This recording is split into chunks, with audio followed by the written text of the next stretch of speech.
Je me présente d'abord, je commence par me présenter. Moi, je m'appelle Ousseni Oudougou. Je suis burkinabé, mais je travaille au Mali depuis une année et demie maintenant. Pour les îles de paix, je travaille depuis, je dirais, 12 ans.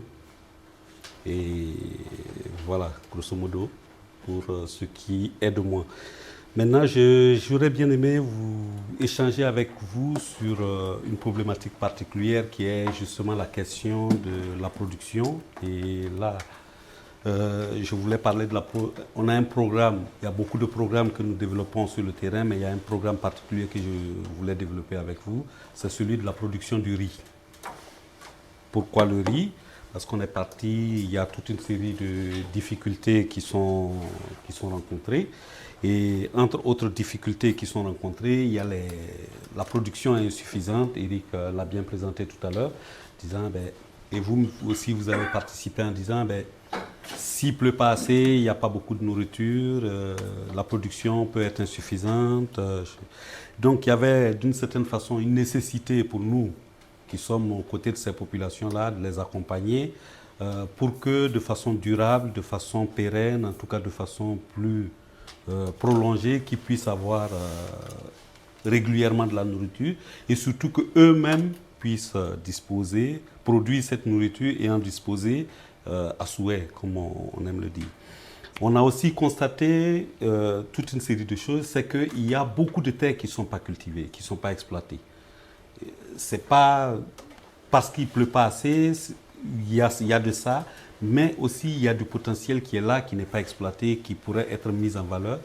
Pourquoi ce n'est pas mis en valeur? Parce qu'il y a toute une série de difficultés que les gens rencontrent sur le terrain. Il y a beaucoup d'eau qui coule, parce que les pluies, ce n'est pas comme ici en Belgique. J'ai vu des jours pluvieux, on me dit aujourd'hui c'est fort pluvieux.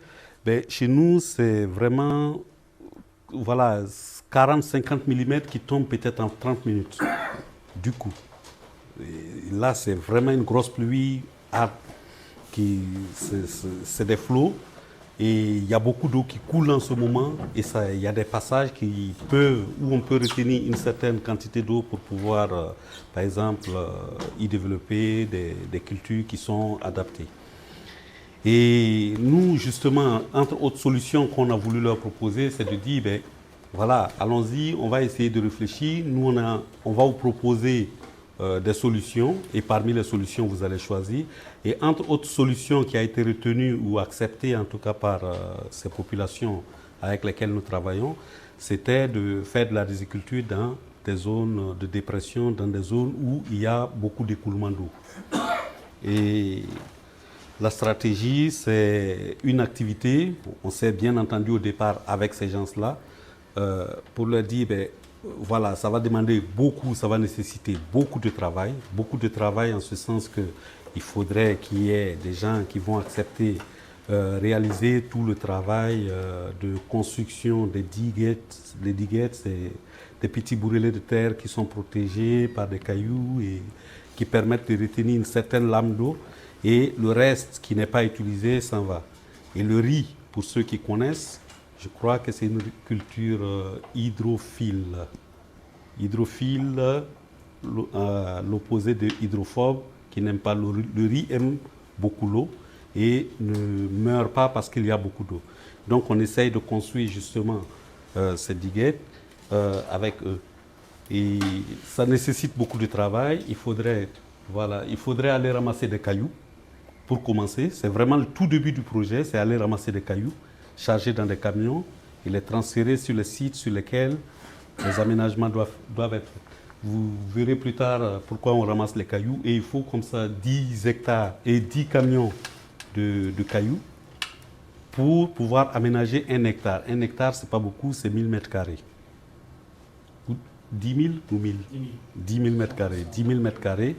Et 10 000 mètres carrés, et 10 000 mètres carrés, c'est exploité tout au plus par 10 personnes. Oui, tu peux passer au slide suivant. Et là, les diguettes dont je parlais, c'est un peu des bourrelets de terre. Ils creusent de part et d'autre et on essaye de réaliser des bourrelets de terre pour pouvoir barrer la route de l'eau. On construit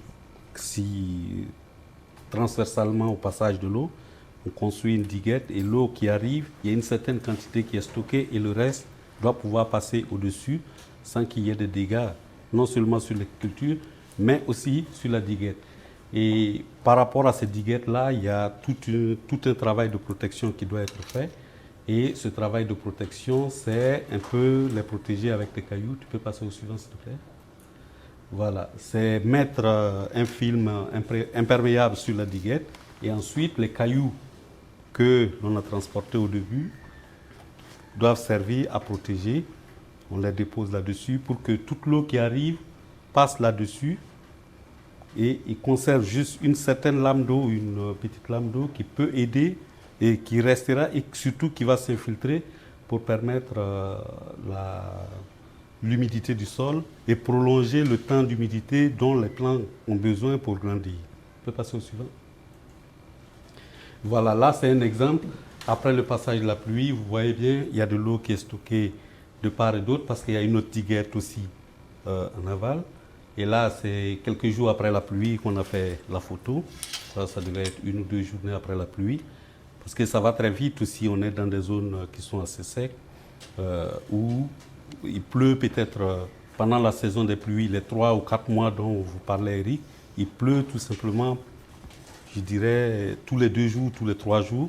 C'est pas énorme, c'est des grosses pluies, c'est vrai, mais ça ne permet pas de garantir l'humidité du sol pendant toute la période où il ne pleut pas, même pendant la saison des pluies. Oui, on peut passer au suivant. Et là, vous voyez, c'est des plants de riz qui sont cultivés et les gens passent justement pour permettre l'infiltration de l'eau et que l'eau puisse rester plus longtemps dans le sol. Quand ça commence à être sec, ils passent avec des outils. Et là, le travail manuel est beaucoup développé au Burkina et même au Mali aussi, dans le Sahel d'une façon générale. Et avec ces petites houes, ils creusent juste pour permettre une bonne infiltration de l'eau et ce qui permet plus tard d'aller vers des récoltes. Voilà, et là c'est les récoltes.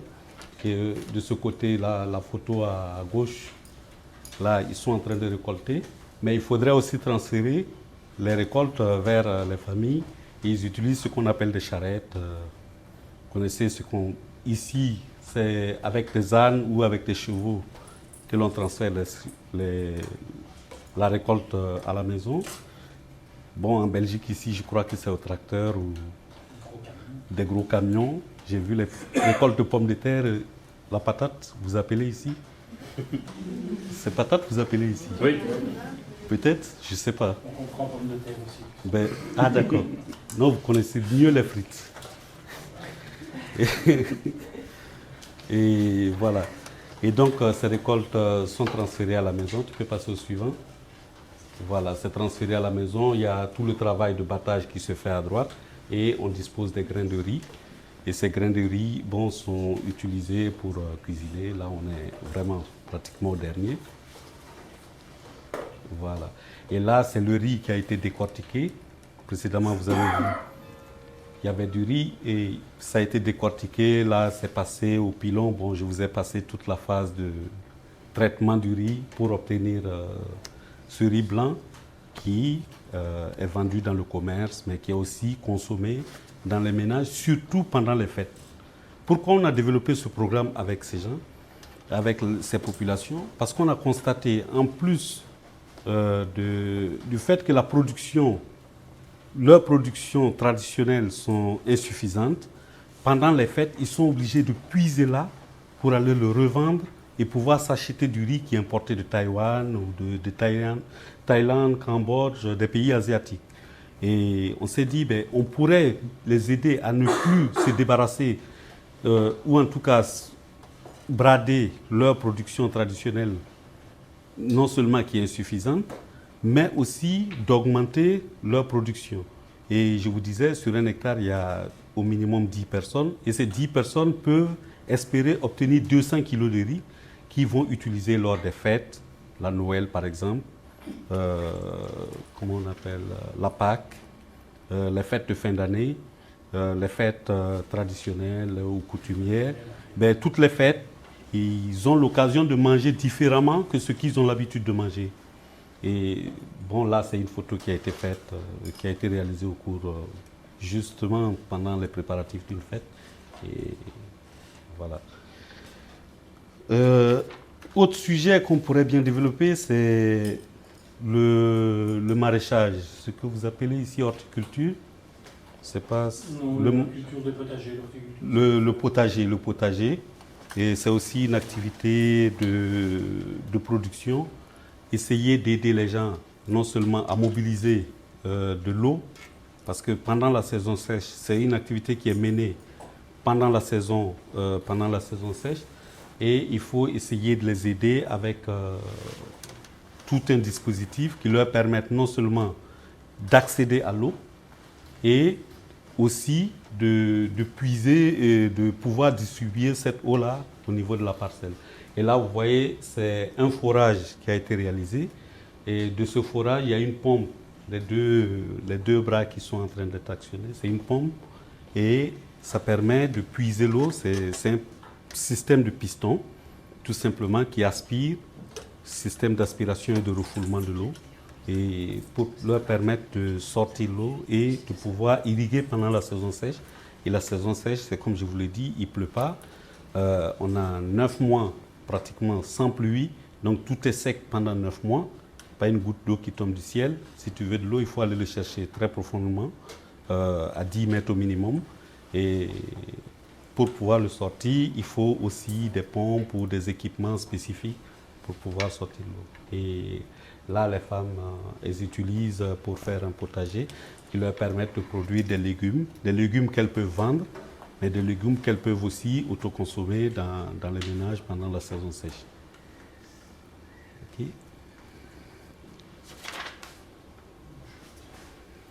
Alors, voilà. Là, c'est toujours une pompe. Il y a un gros bisou à la nouvelle année pour celui ou celle qui arrive à deviner ce qui est cultivé là.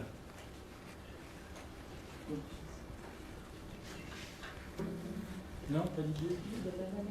Des bananes. Non. Oui, il y a une banane. Oui. Ah oui, c'est un petit bananier. Il y a un bananier. Oui, Oui. oui. Des pas. Non. Des papayes, voilà, très bien. Vous avez tout gagné. Un gros bisou à la nouvelle année. Donc Ousseini viendra début janvier, ou alors il demandera à M. Renard de faire un gros bisou à tout le monde.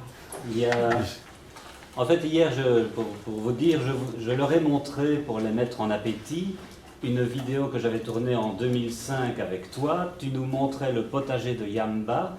Tu étais en train de montrer justement cette fameuse pompe avec des dames qui étaient en train de pomper. C'est à côté du barrage à Yamba. De Bagou, oui. Tu vois, oui. Voilà. Et donc, ils ont, comme ça, je voulais un peu montrer à quoi ressemblait notre Ousseini. Ah, d'accord. Et donc tu commentais justement le pompage et aussi les regards qui étaient les regards et le dispositif d'irrigation avec des bassins. Voilà. Ben, j'ai fait un peu raccourci parce que je disais que bien. c'était peut-être un peu compliqué d'expliquer Voilà. tout ça. Ben, pour ceux qui auront l'occasion de venir au Burkina ou au Mali, je crois qu'ils pourront actionner ces pompes et voir qu'il y a effectivement de la magie. C'est comme... il suffit d'actionner. Et il y a de l'eau qui jaillit, il y a de l'eau qui sort. Oui, c'est étonnant parce que finalement, est-ce qu'il y a de l'eau partout dans le sol là-bas? Parce qu'au Mali... Non, pas forcément. Pas forcément. Il y a des endroits, il y a des contraintes dans le sous-sol quelquefois qu'on ne maîtrise pas. Il y a des endroits où, par exemple, pour forer, on rencontre des roches granitiques par endroits. Il y a d'autres endroits qui sont plus propices à la recherche de l'eau. Il y a toujours une étude spécifique qui est menée justement dans ce cadre-là pour pouvoir trouver de l'eau. Parce que tout comme les rivières que nous voyons ou les fleuves que nous voyons en surface, dans le sous-sol aussi, il y a des zones de concentration de l'eau ou des zones de passage préférentiel de l'eau parce que la texture du sol n'est pas forcément la même et il y a des zones de passage préférentiel. Et l'eau passe toujours par l'endroit où c'est plus facile pour lui, où c'est moins dur, où il n'y a pas de roches, il n'y a pas de contraintes particulières géologiques.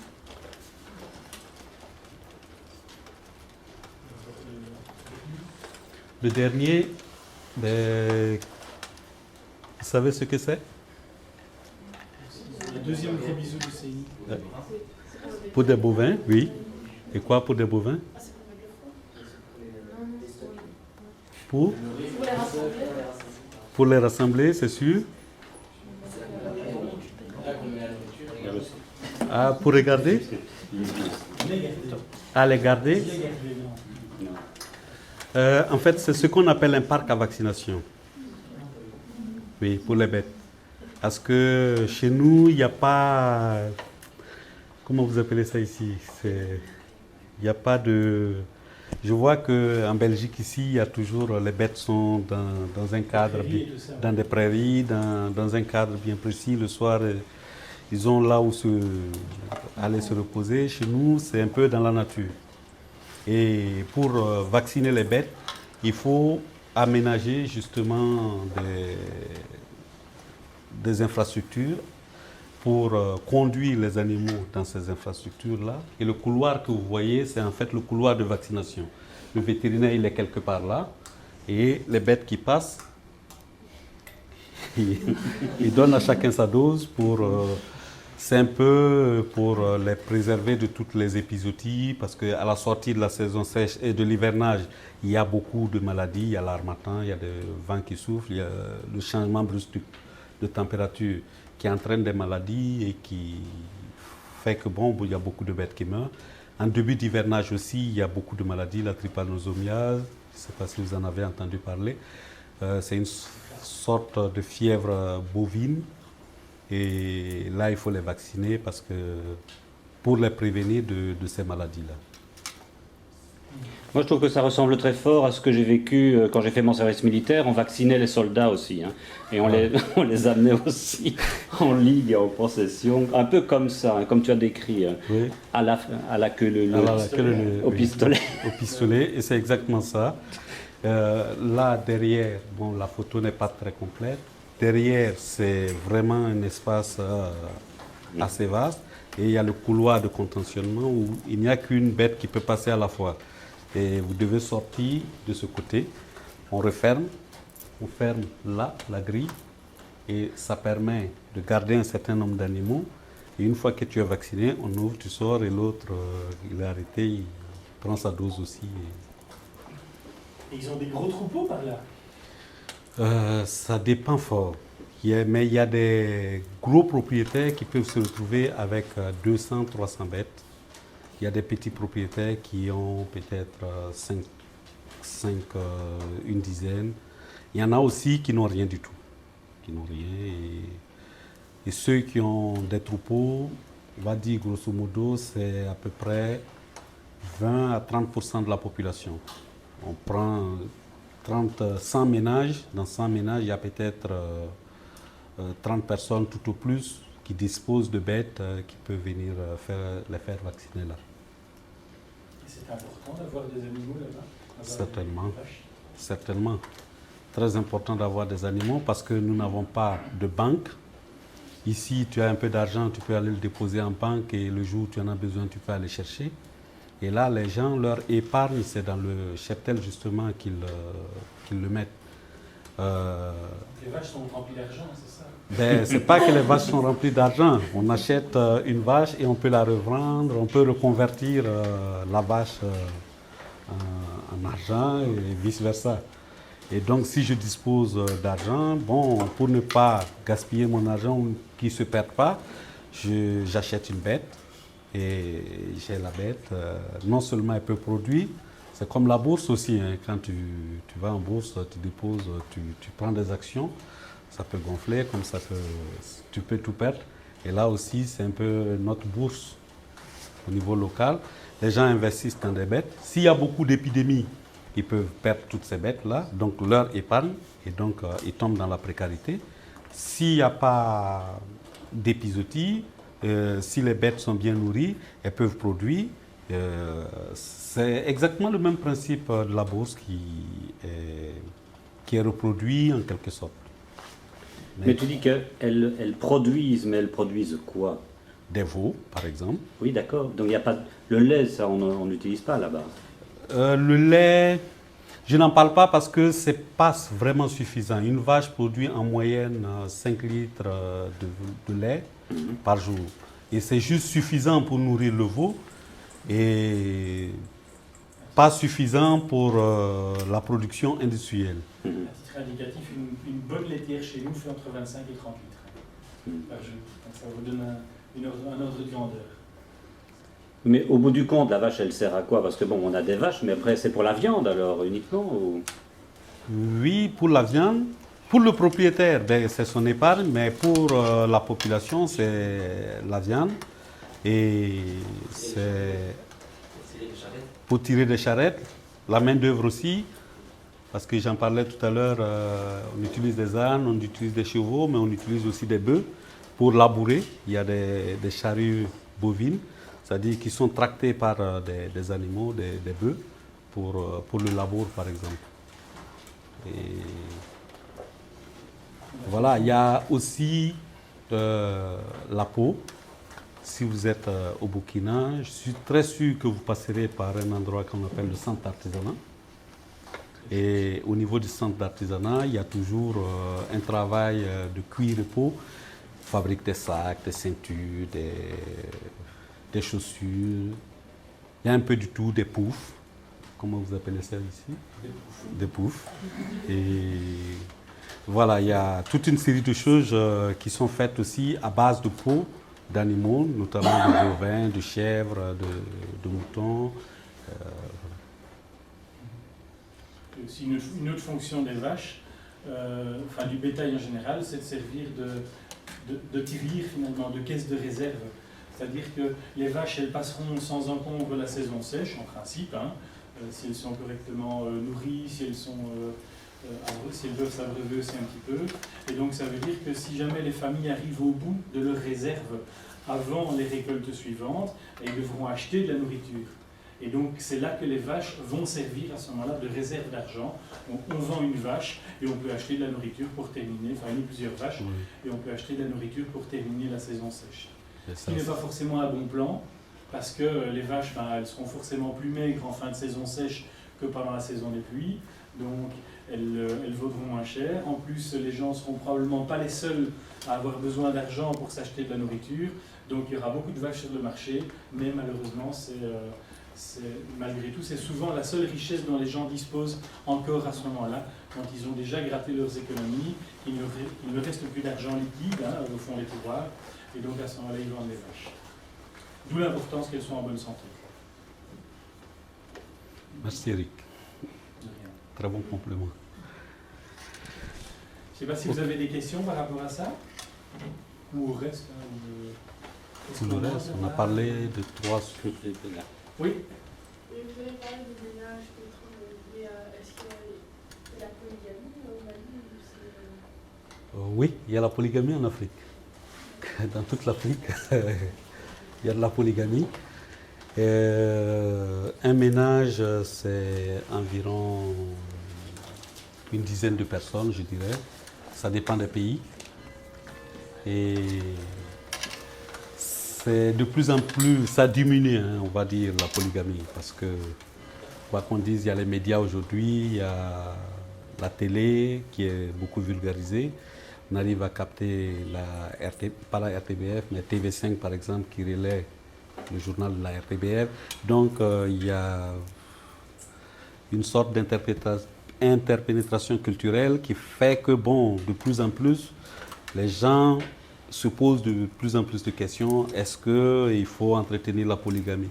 Mais il faut dire, moi, du temps de mes parents par exemple, oui, ils étaient forcément polygames parce que, bon, voilà, c'était à une époque où la famille, les enfants, les épouses, ça constituait aussi de la main-d'œuvre pour pouvoir aller travailler dans les champs.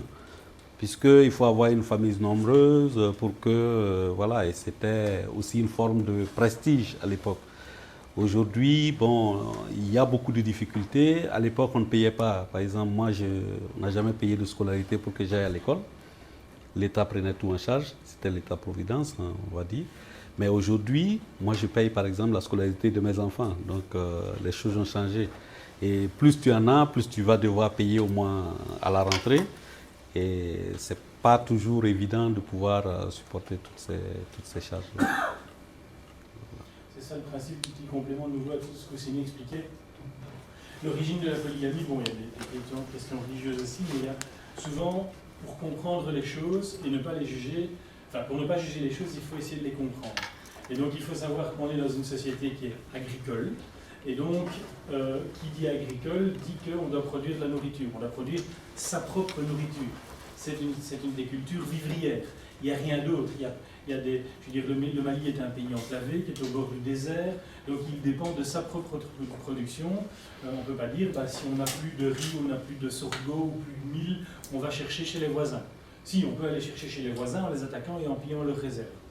Mais ça veut dire qu'on doit produire, idéalement, on doit produire suffisamment pour combler tous ces besoins. Et donc, un moyen de produire assez, c'est d'avoir suffisamment d'ouvriers agricoles. Parce qu'avec une famille de 10 personnes où tout le monde cultive, c'est véritablement une entreprise agricole. Ici, 10 personnes, c'est une PME en Belgique. Et donc, il y a plusieurs moyens d'avoir des ouvriers agricoles. Soit on les engage et on les paye, soit on va chercher chez le voisin et on ramène des esclaves. Ça, on le fait plus depuis longtemps. Soit, et payer, c'est pas possible, les revenus ne sont pas suffisants. Ou alors, on fait des enfants qui travaillent et on a des femmes qui travaillent. Donc c'est sachant que chaque personne va produire un petit peu plus, ou même nettement plus, que ce qu'elle va consommer. Donc au final, plus on a de gens qui travaillent, plus on aura de revenus, plus on aura de ressources disponibles pour la famille. Donc la polygamie, on peut en penser ce qu'on veut, mais quand on essaie de la comprendre et qu'on voit que ça a une réelle utilité là-bas, je pense qu'on peut jeter un regard différent là-dessus. Oui. Ah. 3 questions, waouh. Alors, madame d'abord, et puis monsieur, et puis mademoiselle. C'était pour continuer, quelle est la religion pratiquée par les gens au Mali? Je ne parle pas de religion officielle au niveau gouvernement, mais par les gens. Au niveau du gouvernement, l'État malien est laïque, tout comme le Burkina Faso, tout comme la Belgique, tout comme la France. Voilà. Majoritairement au Mali, on a des musulmans, à 80%. 15% de catholiques et il y a, je dirais, 5% de syncrétisme, des libres penseurs, des gens qui n'ont pas vraiment choisi, qui ont pied dans l'un ou l'autre. Voilà. Il y a aussi 100% d'animistes. C'est ce qu'on dit, mais l'animisme, c'est quoi et qu'est-ce qu'on... Voilà, c'est très vague. Et après, quelles sont les pratiques? Est-ce que ça se pratique au quotidien? Comment ça se pratique? On ne sait pas le définir. Maintenant, il y a, comme dans toutes les religions, il y a ce qu'on appelle des charlatans qui sont à côté et qui développent aussi des pratiques qui fait que, tout le monde, quand tu as des problèmes, on est toujours tenté d'aller voir le charlatan pour... aider à résoudre tout ce qui te dépasse. Tu pars voir quelqu'un qui peut te consoler. C'est un peu les voyants ici, comme je dirais, ou ceux qui regardent dans les boules de cristal. Je ne sais pas si la comparaison est bonne, mais c'est un peu la même chose. Ceux qui jouent au loto en espérant gagner. Voilà, ou ceux qui jouent en loto. Ok. Monsieur? Les jeunes avaient une question. Quel genre de bétail on élève en fait? Majoritairement, on commence par le petit bétail, c'est-à-dire des moutons et des chèvres. Ensuite, il y a là plus de 60% des ménages disposent de ces animaux-là. Il y a une bonne trentaine, je dirais, qui disposent aussi des bœufs. Et là, on est déjà dans la classe un peu plus élevée. Et il y a dans tous les ménages quasiment, il y a des ânes qu'on peut trouver, presque dans tous les ménages. Il y a aussi de la volaille, mais ça, c'est pas vraiment du bétail. Yeah. On a vu que le riz, c'était plus pour les fêtes et pour la commercialisation, mais donc pendant l'année, qu'est-ce qu'ils mangent? Oui, pendant l'année, ils mangent des céréales. L'alimentation dans le Sahel est essentiellement composée de céréales, mais il y a le maïs, que l'on trouve beaucoup plus dans les centres urbains ou semi-urbains. Il y a le sorgho, je ne sais pas si vous connaissez. Sorgho, le mil, vous avez entendu parler? Vous avez des photos? Ouf, oui, j'ai des photos, mais je dois les chercher. Oui. Ben, c'est des céréales qui sont produites, mais qui sont des céréales de très faible rendement, en fait. Parce que sur un hectare, par exemple, de sorgho, on arrive à récolter tout au plus 900 kilos. Alors que sur un hectare de riz, on peut facilement atteindre 2000 kilos. Donc, pour ça qu'on les encourage à aller vers le riz. Mais les gens ont leurs habitudes alimentaires et leurs habitudes culinaires. Le passage ne se fait pas automatiquement. Passer du sorgho, par exemple, au riz, c'est comme demander à un Belge de passer des frites Au riz. au riz, par exemple. C'est pas très facile. Enfin, si, le riz, ça va encore. Le riz, ça va encore, oui. Mais Oui. c'est vrai que non, c'est... au mil alors, parce que le mil, ça Ben, le franchement... mil, ce serait impossible. Oui. Alors qu'on est dans le domaine du possible. Oui. Alors, quelques céréales, on a du maïs. Voilà, ça c'est du maïs. Semblable. Parce que quand on dit céréales, c'est pas des cornflakes ou du muesli ou des choses comme ça. C'est des céréales qui sont mangées en bouillie en fait. Hein, donc, Et là, il décortique, Ouais. on va décortiquer ça, on enlève les graines. Et le mil, c'est ce qu'il y a au-dessus. c'est du sorgho, ça. Et sorgho. Sorgho. Du mil, je sais pas si j'en ai ici. Ben, c'est le gros mil, on appelle, hein, sorgho, gros mil. Ouais. Non, je n'en ai pas. Ah si. Si. Non, c'est Là, du, ça c'est du mil ici en bas. c'est du sorgho. Du sorgho, c'est Oui. du flûte. Bah, alors j'ai pas de mil. Là, c'est du, Et ça c'est des fruits de baobab. des fruits de baobab. Voilà. Et à chaque fois, en fait, là, c'est ce que vous voyez là, c'est ce que les gens réservent comme semences pour les années à venir. Parle-nous de ça, Ousseini. Voilà, là, c'est le taux. Et la farine, le sorgho est transformé en farine. Et cette farine est transformée en pâte. Et la pâte, c'est de l'eau dans une marmite. On laisse bouillir, on ajoute la farine. Et il y a tout un travail de malaxage pour qu'il se durcisse un tout petit peu, prenne des formes. Et on le refroidit tout de suite quand on le sort de la marmite à l'eau. Et il se durcit. Et une fois qu'il est durci, on peut le manger avec voilà, des légumes. On peut le manger.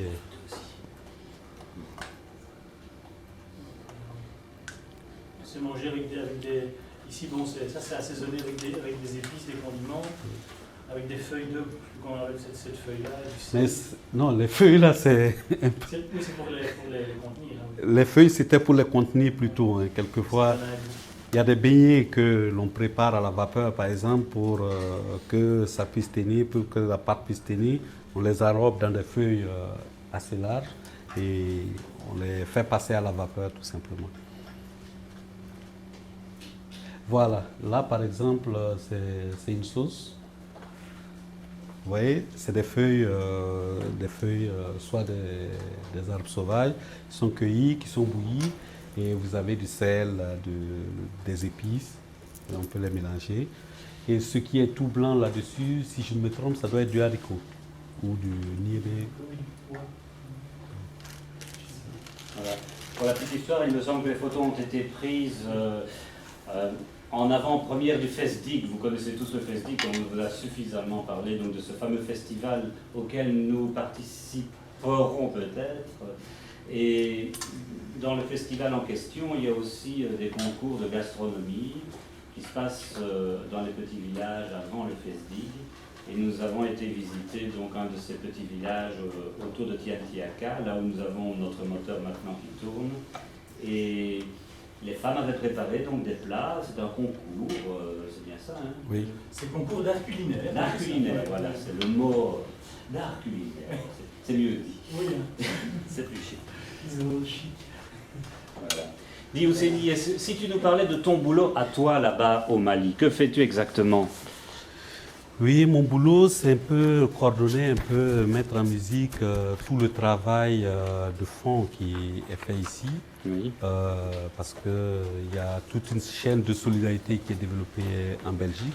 C'est un peu le prolongement de cette chaîne de solidarité sur le terrain, avec des gens qui sont vraiment intéressés, parce que on essaye dans un premier temps d'identifier les besoins, de bien cerner, pas identifier, mais vraiment de cerner les problèmes des gens, parce qu'il s'agit d'abord de leurs problèmes. Une fois que l'on maîtrise vraiment les problèmes des gens, on essaye, par notre expérience, de leur proposer des solutions qu'ils acceptent parfois qu'ils n'acceptent pas, mais eux aussi à les écouter pour pouvoir se coordonner, s'entendre sur des projets à mettre en œuvre. Et ça pourrait être des projets de maraîchage, par exemple, comme on a vu les photos, ça pourrait être des projets de réalisation d'infrastructures sanitaires, tant pour les humains, on participe à la construction des dispensaires, des écoles, mais on participe aussi à la construction des infrastructures comme le parc à vaccination que vous venez de voir. On participe au développement des activités de production. Et pour tout ça, il y a un savoir-faire qu'il faut en fait coordonner pour que l'argent soit bien utilisé. Et pour ce faire, il y a toute une équipe, il y a des agents. Je ne travaille pas seul, je travaille avec une équipe. Et nous travaillons dans des zones géographiques qui sont assez délimitées. On ne veut pas travailler sur tout le territoire pour ne pas aller faire juste une action ici et ne même pas pouvoir suivre cette action, voir l'aboutissement, quelle est la finalité à terme pour les gens. Et donc, on essaye de rester dans ces zones géographiques, concentrés sur les projets des gens, organisés avec l'équipe. Et dans chaque zone, on a tout au plus 5-6 personnes. Vraiment une très petite équipe qui essaye de sillonner les différents villages, une vingtaine de villages, une trentaine de villages, pour essayer de bien cerner les projets. Une fois que les projets sont identifiés, il y a nécessité de faire des études. Parce que quelquefois, une chose est de demander, de vouloir quelque chose, mais une autre chose, c'est de confirmer la faisabilité. Si je veux, par exemple, installer une centrale nucléaire à Tantiaka, ce ne serait pas possible. Il n'y a pas d'eau pour refroidir les réacteurs. Ce ne serait pas possible. Il n'y a pas assez de consommateurs pour utiliser l'électricité. Ben, ça, c'est même pas un problème. Tu vois, il n'y a pas assez de consommateurs, ça c'est une analyse économique. Mais ce serait techniquement pas possible. Donc on essaye d'étudier la faisabilité technique. Après, nous étudions la faisabilité sociale. Est-ce que le technique que nous voulons proposer, est-ce que socialement il sera accepté? Parce que c'est la garantie de la pérennité. Et une fois que nous avons fini maintenant l'analyse sociale, si les deux premiers, techniques et sociales, sont bons, s'ils sont favorables, nous passons à l'analyse économique. Parce que c'est une société qui ne vit pas sous le rythme de la finance, mais l'analyse économique est aussi importante pour, par exemple, des projets à caractère économique. Par exemple, si je veux produire du lait dans une zone où je sais qu'il n'y a pas de consommateurs, où il y a beaucoup de lait qui vient de l'extérieur, importé, du lait en poudre qu'on peut trouver à 100 francs le kilo, alors que le lait que je veux produire, mon prix de revient sera de 300 francs le litre, c'est sûr que ce lait-là ne sera pas acheté. Les gens vont préférer aller acheter le lait en poudre à 100 francs le kilo que d'acheter le litre de lait qui, voilà. Même s'il est beaucoup moins bon. Même s'il est beaucoup moins bon. Parce que... Et donc, mon travail, c'est vraiment essayer de mettre en musique tout ça, faire en sorte que la chaîne de solidarité qui est créée ici en Europe puisse se poursuivre le plus efficacement possible sur le terrain et surtout dans la transparence. Parce que pour les projets que nous mettons en œuvre, tous les coûts, puisque les populations participent à ces projets, participent financièrement, ils apportent toujours de l'argent, ils apportent l'effort physique. Et tout ce qui est dépensé, il y a des moments de concertation que nous développons pour pouvoir leur expliquer, ben voilà, le projet dont on en avait parlé, initialement, on pensait qu'il allait coûter tant, on l'a exécuté, il y a eu telle économie ou il y a eu tel surplus, tel imprévu qui a engendré un surplus et on leur fait le bilan de ce projet et annuellement, on se retrouve pour faire le bilan de l'année des engagements que nous avons pris avec eux. Et avant de démarrer une activité dans une zone, justement, nous définissons le programme global avec la population. Nous prenons des engagements vis-à-vis de cette population à travers des documents de projet que nous appelons dans notre jargon propositions d'engagement. Et ces propositions d'engagement sont financées année après année pour qu'à la fin de notre période d'engagement, que toutes ces activités aient été mises en œuvre.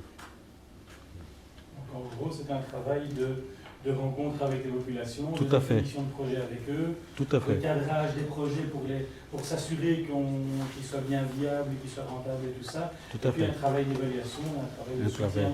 Un travail de soutien financier. Mhm. Oui. Oui. Ah, pardon. Les filles d'abord.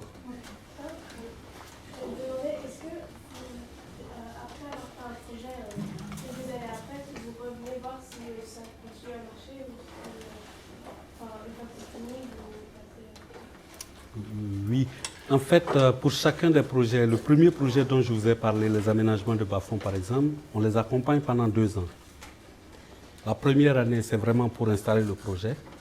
Et la deuxième année, c'est juste pour venir les aider à corriger les imperfections ou les déficits constatés ou les imperfections. On vient corriger la deuxième année. La troisième année, pour leur permettre de marcher tout seul,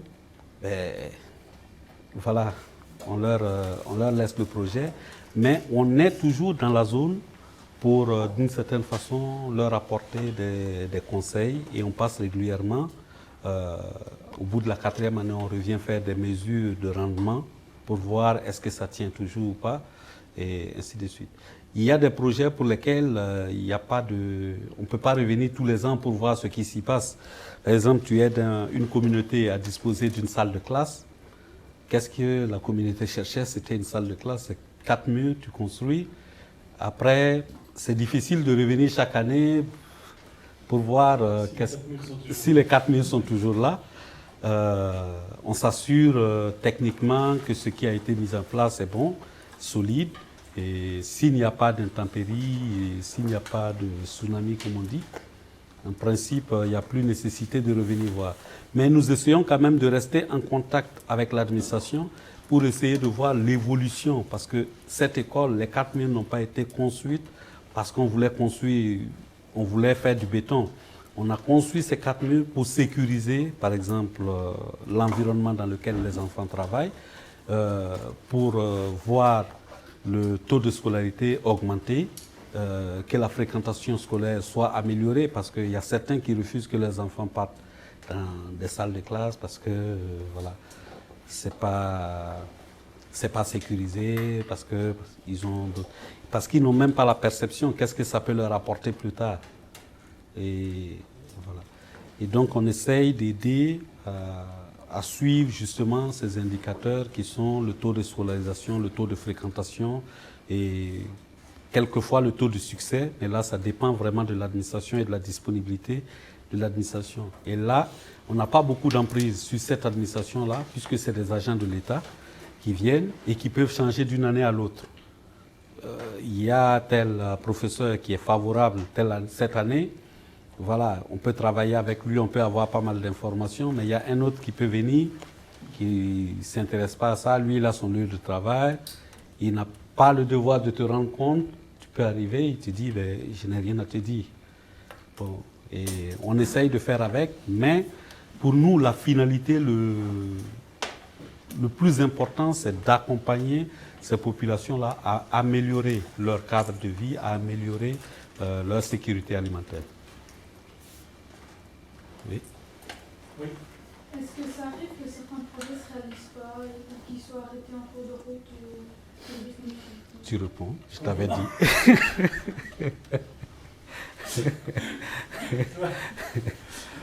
Non, ça n'arrive jamais. Menteur. Si, ça arrive. Si.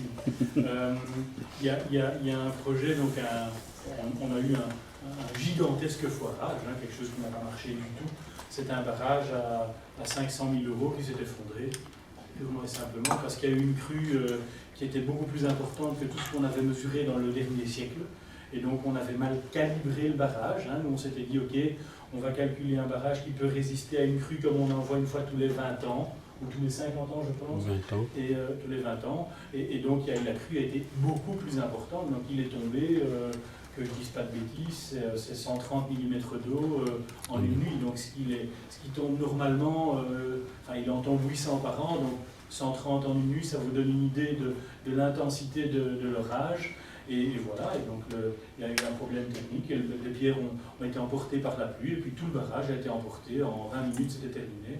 Donc voilà, ça c'est un gros échec. Ceci dit, on n'est pas resté sur un échec, parce que les populations elles comptaient sur ce barrage, on avait promis, et donc Île-de-Paix, on est difficile, on est exigeant avec les gens, mais on tient toujours nos promesses, et donc moi, je suis retourné là plusieurs fois, hein, entre le début des travaux et la réalisation du barrage, je suis retourné 3 fois, et chaque fois, les gens, sachant que je venais de Belgique, c'était alors, et le barrage, on l'aura quand? Ben oui, bon, ben voilà, il a fallu le temps, mais le barrage, pour finir, il y est. On l'a construit, il a coûté très cher, parce qu'on l'a fait très solide, mais il est là. Donc on essaye en général de ne pas rester sur un échec. Ceci dit, je prends l'exemple du Mali, il y a des moments où on a dû arrêter les projets au Mali. Parce que, peut-être que je peux remonter la carte, mais toute la partie nord en fait, du Mali a été envahie par les militants touaregs. Enfin, j'imagine que vous avez dû voir ça en cours d'histoire ou de géo ou de je ne sais quoi. Donc, ils ont été envahis par les militants islamistes, indépendantistes, tout ça. Et donc, les projets d'Île-de-Paix qui finalement ne se trouvent pas très loin du tout, ont été bloqués pendant tout un temps. Voilà. Donc, que je ne dise pas de bêtises, les projets d'Île-de-Paix se trouvent là, dans cette zone-là, donc c'est vraiment sur la frontière du Burkina, du côté de ce côté-là, je pense. De ce côté Bénin. Oui, Bénin, voilà, c'est là. Donc c'est là où je n'arrivais pas à lire. Et donc toute cette zone-là a été conquise, donc tout le nord a été conquis par les indépendantistes. Et donc ce qui s'est passé, c'est quand on a vu que les gens arrivaient à toute vitesse avec les camions et tout ça, et qu'ils approchaient vraiment très fort de la zone où on était, Ousseni, tu pourras en parler, mais en gros ce qui s'est passé, c'est qu'ils ont mis les ordinateurs, l'argent, les papiers, tout ce qui était indispensable et précieux dans les 4x4, courir, passer la frontière du Burkina pour être à l'abri si jamais la zone était envahie. Et là, forcément, on a tout arrêté pendant pas 1 semaine, 2 semaines 3 semaines. 3 semaines. Et maintenant, il y a des projets qui n'ont pas été recommencés parce que la situation, elle n'est pas stable. On ne sait pas dans quelle mesure ça va s'arrêter là. Ici, bon, il y a donc ici la zone de Douenza, donc toute cette zone-ci était auparavant en zone libre entre guillemets. Elle a été conquise il y a 3-4 semaines de nouveau par les indépendantistes et les islamistes. Donc on considère que la zone n'est pas encore très stable. Et donc ça veut dire que là, il y a certains projets qui sont à l'arrêt. Certains continuent, mais tous ceux qui nécessitent des investissements importants, des investissements en infrastructure, tout ce qui n'est pas nécessaire à la survie des gens, on ne peut pas le faire parce qu'on n'est pas certain de pouvoir le terminer, et de 2, on n'est pas certain que ça va être pérenne, donc que ça va durer. Mais un truc important sur lequel vraiment Île-de-Paix, on s'est dit il faudrait que l'on reste parce qu'il y a toute une série de choses qu'on a construites avec les populations. C'est-à-dire c'est des engagements que nous avons pris avec des populations qui sont dans des zones, vous le verrez certainement quand vous irez en Afrique, qui sont dans des zones difficiles d'accès, qui vivent dans certaines conditions, qui ne sont même pas parfois informés que le pouvoir a changé de main ou qu'il y a des troubles, peut-être ils ont entendu juste. Et pour ça, on s'est dit avec l'équipe qu'il était important de rester en relation sur un plan humain avec eux et essayer de travailler à ce qu'ils puissent améliorer leur production, ce qu'ils puissent augmenter leur capacité de résister aux déficits, aux difficultés quotidiennes qu'ils rencontrent. Et ça, c'est vraiment une des caractéristiques aussi du projet. Autre chose que quand je disais tout à l'heure, Eric, il y a des projets aussi pour lesquels on a purement et simplement abandonné parce que techniquement, ils n'étaient pas viables. On devait construire, toute la population voulait que l'on construise un barrage, mais le barrage, c'est comme on le disait, le barrage, c'est une digue, c'est une retenue d'eau qui peut retenir 1 million, 2 millions de mètres cubes d'eau. Et ces 2 millions de mètres cubes-là étaient vraiment en face du village. Et donc, si le barrage se casse la gueule, tout le village disparaît. Et donc, on a eu toute une série de réunions avec eux. Mais quand on a vu les résultats des études techniques, déjà là, on n'a même plus fait une étude de faisabilité sociale pour voir si socialement le barrage pouvait tenir ou pas. Parce que ce n'était pas nécessaire, parce que techniquement, c'était un ouvrage qui était très dangereux. On ne peut pas mettre la vie des gens en danger. Et ça, quand on leur a expliqué, je crois que les gens aussi comprennent pourquoi tel ou tel projet n'a pas été fait. Donc, il y a toujours cette exigence à côté de réaliser des projets de qualité, mais on essaye aussi d'abandonner certains projets, soit parce que c'est difficile sur le plan technique, ou soit ceux qui veulent de ces projets-là ne veulent pas participer, par exemple, financièrement. Il y a beaucoup de projets que l'on abandonne en cours de route parce que ils demandent la réalisation de tels projets, mais ils ne veulent pas apporter leur pierre dans la construction de ce projet. Par conséquent, nous on dit c'est votre projet et nous vous accompagnons. Et je crois même ici en Belgique, quand tu dois accompagner quelqu'un, tu ne le tires pas par le bras pour l'amener là où il veut aller, mais tu le suis pour faciliter son trajet. Et c'est un peu ça notre rôle sur le terrain. Donc il y a des projets aussi qui s'arrêtent parce qu'on va démarrer la phase de réflexion, mais ça va s'arrêter parce que les gens ne sont pas mobilisés. Hier, je leur ai montré donc le fameux potager de Yamba. Oui. Et j'étais avec toi donc, mais ça c'était en 2005.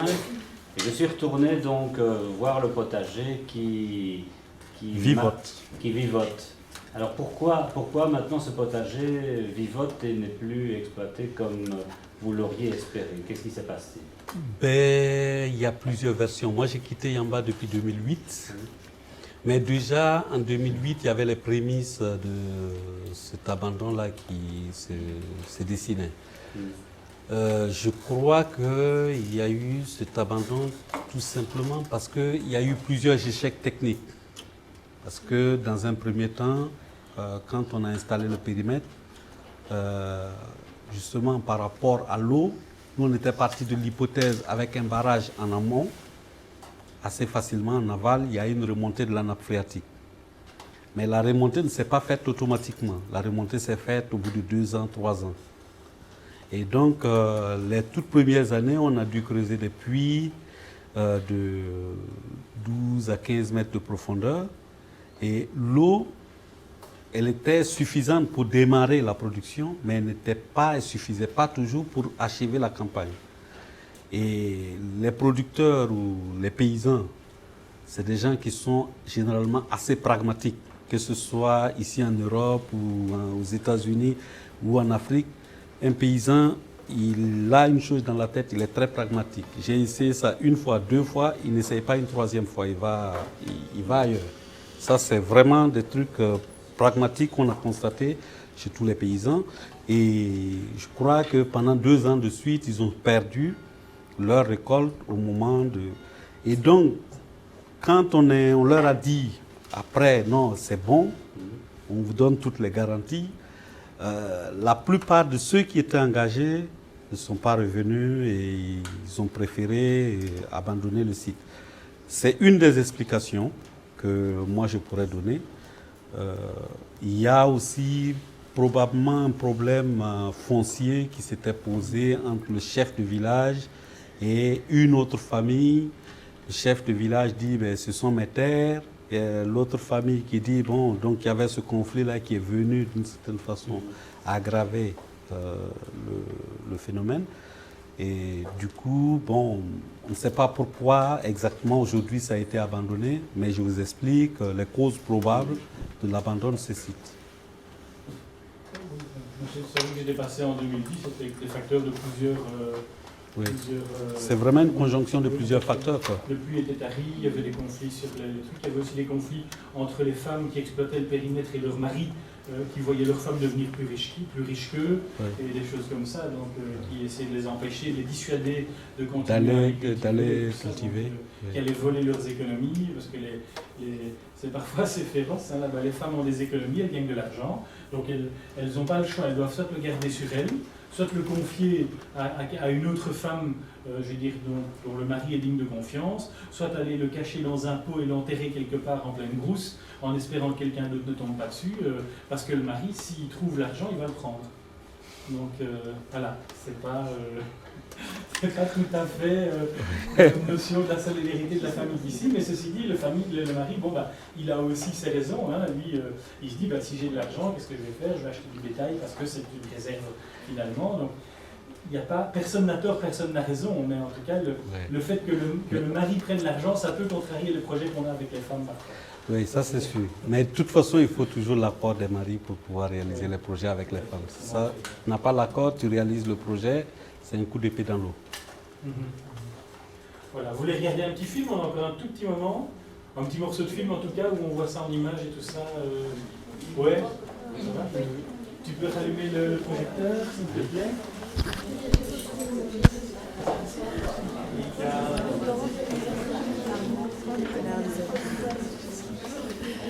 Sauf si vous avez encore des questions par rapport à ce que Céline a dit, ou ce qu'on a dit, non? Encore une question, la dernière, autrement tes copains vont t'étriper, hein, mon Dieu. Oui, les dernières. Aïe.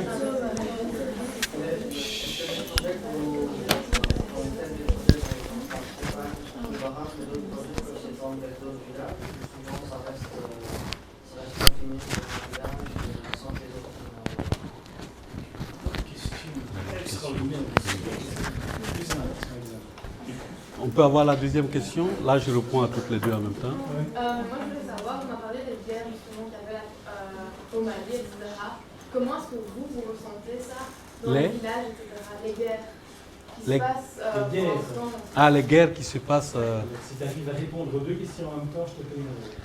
Pas aux deux questions en même temps, mais elles n'ont pas été posées en même temps. Elles ont été posées l'une à la suite de l'autre. Donc, je vais répondre. D'accord, donc la bière reste toujours. Ok. Pourquoi on disait tout à l'heure que c'était une bonne question? C'est vraiment un des objectifs d'Île de Paix. Parce qu'on s'est toujours dit, dans les différents villages ou dans les différentes zones dans lesquelles nous intervenons, c'est que les projets que nous réalisons puissent se répliquer par eux-mêmes dans différents villages.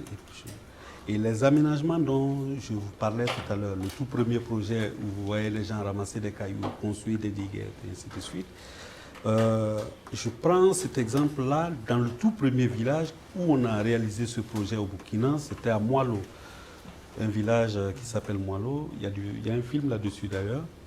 Les femmes, elles ont récolté 6 tonnes de riz, 6 tonnes de riz à l'hectare. Et les 6 tonnes de riz à l'hectare, sur un demi-hectare, ça représentait 3 tonnes. Et du coup, dans ce village-là, ce ne sont plus les femmes seulement qui font le riz. Même les époux ont dit aux femmes, mais pourquoi vous allez rester sur un demi-hectare? Venez, on a des grandes parcelles et on va essayer de développer la production rizicole. Et tous les villages alentours, c'est quelque chose vraiment qui s'est développé. Et ce qui est encore plus intéressant, quand on regarde à l'échelle, ici, comment vous appelez la province? Voilà, c'est une entité administrative qui regroupe plusieurs communes. Et tout autour, il y a plusieurs personnes qui sont venues s'inspirer des projets, qui sont venues s'inspirer de cette expérience. Et on a essayé de faire développer, et ils ont essayé de faire développer cette activité autour dans les différents villages. Parce que c'est vraiment une activité, c'est vrai, à haute intensité de main-d'œuvre qui demande beaucoup de travail, mais une fois que c'est installé, ça rapporte, ça permet aux gens de disposer vraiment de stocks assez importants et mieux de disposer aussi d'argent pour avancer et pour leur économie, pour leurs besoins, autres besoins que ceux qui concernent la nourriture. Bon, la deuxième question, c'était par rapport aux guerres, à la guerre au Mali. Il faut dire que nous, Île-de-Paix, on est assez loin, je dirais, on est proche en termes de distance. Oui, il y a des gens qui se battent autour, mais on suit les événements, mais on ne participe pas en tant que tel. À chaque... Vous le ressentez dans le sens, qu'est-ce que vous voyez par exemple, qu'est-ce qui se passe près de chez vous justement comme vous avez dit? Ben, ce qu'on entend plutôt, parce que c'est pas intéressant d'aller sur un champ de guerre parfois, mais ce qu'on entend surtout, on entend beaucoup de choses, on entend tout et son contraire. Mais ce qui est vérifié, il y a des informations qui sont quand même vérifiées. Il y a eu le coup d'État avec des soldats. Ce n'est pas des officiers, ce n'est pas des gradés qui ont fait le coup d'État, c'est des soldats. Et des soldats qui ont pris le pouvoir et qui font marcher des généraux. Et du coup, au niveau d'une ville comme Bamako, il y a beaucoup d'insécurité parce que les soldats, ils ont le pouvoir, ils se baladent, ils ne respectent pas les gens, ils ne respectent pas le droit. Voilà, c'est un peu la révolution. Et il y a eu beaucoup d'arrestations d'autorités politiques. Et ça, c'était vraiment une instabilité, une période assez difficile.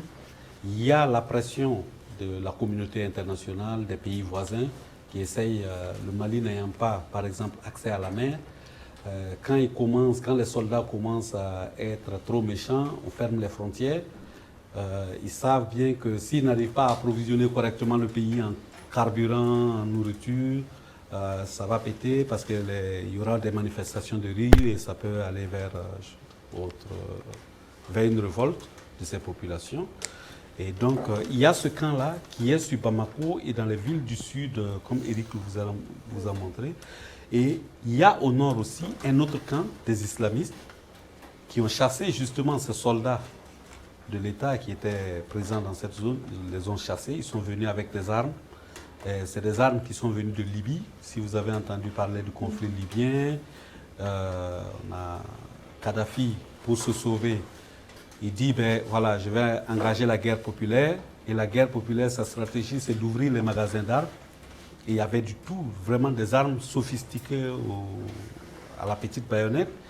Et les Touaregs, qui ne sont pas très loin, ils sont allés, ils ont ramassé ces armes, ils sont revenus dans le désert. Et avec ces armes-là, ils étaient nettement plus équipés que l'armée malienne. Ils ont mis l'armée malienne hors de cette zone parce que c'est un territoire qu'ils revendiquent. Ils veulent créer leur État. L'armée malienne ayant quitté, aujourd'hui, ils sont devenus les maîtres de ces lieux. Et il y a 3 groupes. Ce qui est dommage dans cette zone, c'est qu'il y a 3 groupes qui se disputent la zone.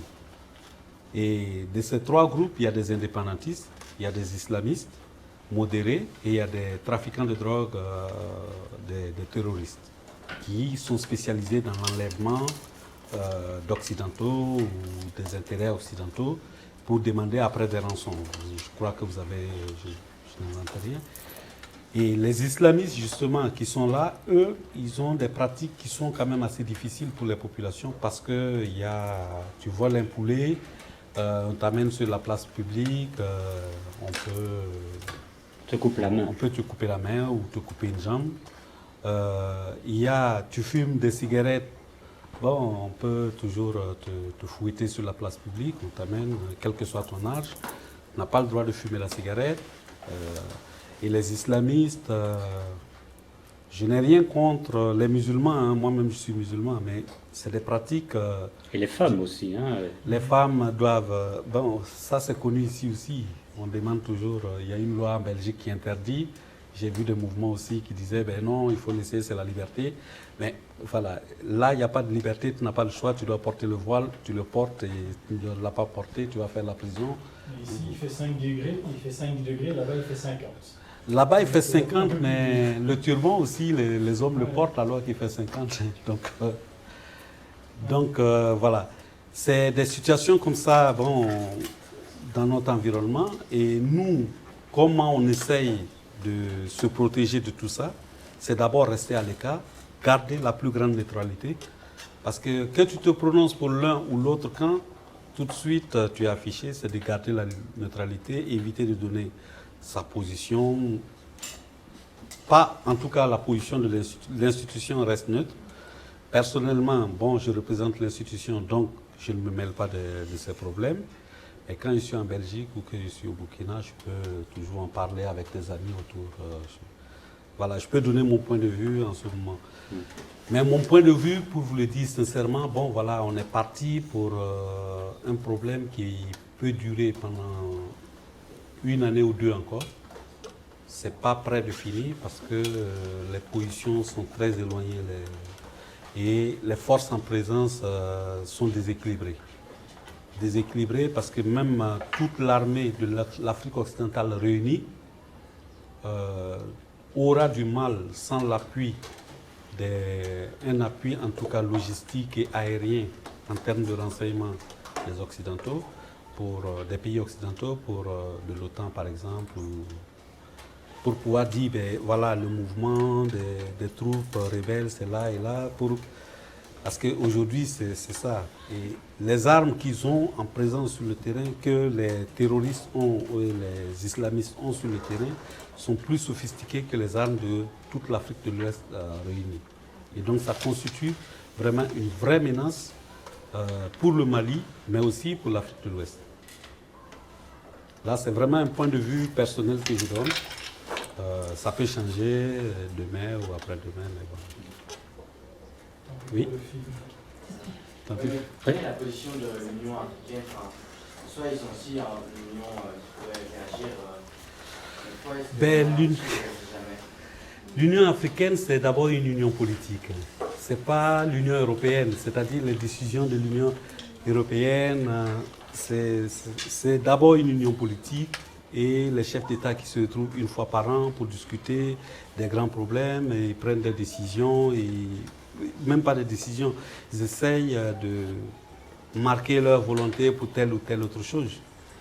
C'est comme pendant la crise en Libye, l'Union africaine avait dit non, on peut résoudre le problème autrement, parce que là c'est un magasin d'armes que vous êtes en train d'ouvrir, mais personne n'a écouté l'Union africaine. Et elle n'a pas non plus les moyens pour agir. Et il faut voir aussi qu'il y a beaucoup de guerres en Afrique et donc chaque État a tendance à se protéger et non chercher à protéger la communauté.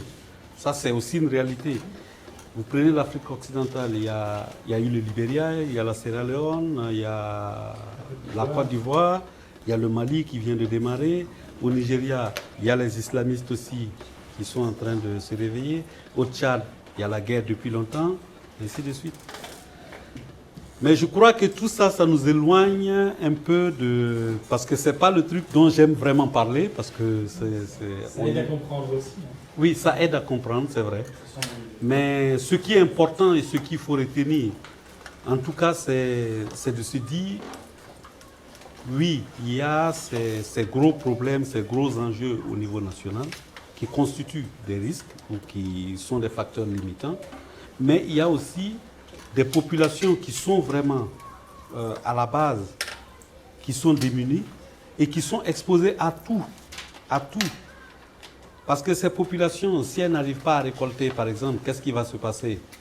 Il suffit que les islamistes viennent leur dire, ben, voilà, on va vous donner des vivres ou on va vous donner de l'argent et on va prendre 5 bras valides chez vous pour aller combattre au nord. Et ça devient des chairs à canon. Ouais.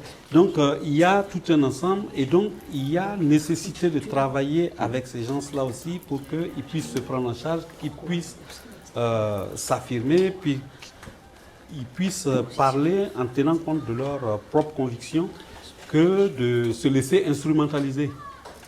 Et je crois que c'est, de mon point de vue en tout cas, c'est ce qui est le plus important, quoi. Travailler vraiment avec ces populations à la base qui sont un peu exposés à différentes situations dont ils ne maîtrisent pas forcément les tenants et les aboutissants. En gros, continuer à faire en sorte que les gens puissent cultiver leur champ et puissent en vivre, et ça c'est le principal. Qui puissent en vivre, mais qui puissent aussi prendre conscience, parce que ce n'est pas le seul volet d'intervention d'Île-de-Paix. On travaille aussi sur des activités qui sont des activités de bonne gouvernance. Et la bonne gouvernance, ce n'est pas au niveau des politiques uniquement. Quand on construit un parc à vaccination, comme vous l'avez vu, c'est une infrastructure qui est communautaire, qui sera utilisée par 10, 20, 30 familles. Il faut qu'ils s'entendent pour gérer ce parc à vaccination. Donc, c'est de la gouvernance. Quand on construit un point d'eau, il faut que les usagers s'entendent pour travailler, pour gérer ce point d'eau, pour qu'il puisse rester le plus longtemps possible. Quand on va installer un groupe à Tantiaka, il faut travailler avec le village de Tantiaka pour que, d'une certaine façon, après le FESDI, qui n'est qu'une activité ponctuelle dans l'année, que ce groupe-là puisse continuer à fonctionner. Sinon, au moment du festival, le groupe il peut se gripper s'il n'est pas révisé, s'il n'est pas utilisé de temps en temps et autres. Et donc, c'est un peu tout ce travail. Et je crois que, voilà, je ne dirais pas qu'on a contribué d'une certaine façon, mais je sais qu'il y a des équipes d'Île de Paix qui étaient passées à Tantiaka, notamment pour ce qui était de l'installation du forage. Et puis il y a l'ONG Tintua qui s'en occupe, hein, tu vois. Voilà, exactement. La mise en relation avec cette ONG qui... Voilà. Eh bien, voilà. On va laisser ces jeunes gens rentrer chez eux. Hein. Ouais. Que vous avez plein de devoirs.